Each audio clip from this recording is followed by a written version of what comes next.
तो भगवान से जब उसने प्रार्थना करी तो भगवान तो बड़े ज्यादा क्योंकि भगवान क्या है, परीक्षा लेते हैं।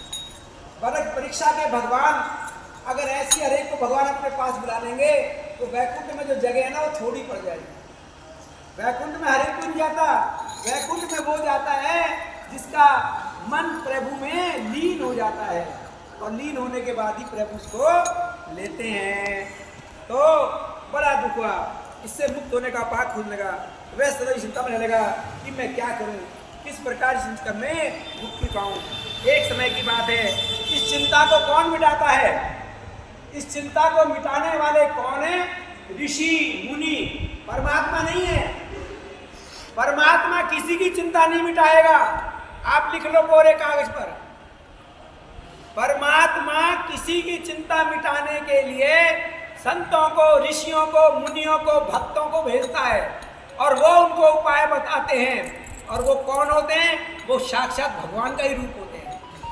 आप इन संतों को, ऋषियों को, मुनियों को ऐसे नहीं जो आजकल जोड़ रहे हैं। ऐसे ऋषि मुनि आपको ढूंढ से नहीं मिलेंगे। वो आपके पास क्यों आएंगे?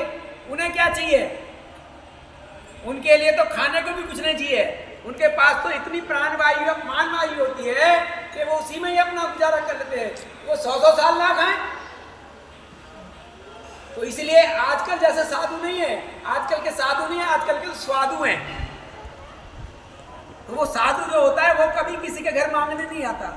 वो तो तब आता है जब प्रभु उसका किसी का उद्धार करने के लिए भेजते हैं, तब उससे मिलता है। तो अब क्या होता है सुनिए। एक समय की बात है, वह इसी चिंता में बैठा कि गौतम ऋषि वहां पहुंचे।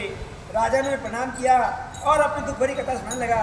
राजा की दुख भरी कहानी सुनकर मैं ऋषि गौतम भी अत्यंत दुखी हुए और राजा से बोले, राजन, भादों के कृष्ण पक्ष काशी का नाम मजा है, तुम भी काशी का विधि पर व्रत करो तथा रात्रि गुजार करो, इससे तुम्हारे सब पाप नष्ट हो जाएंगे।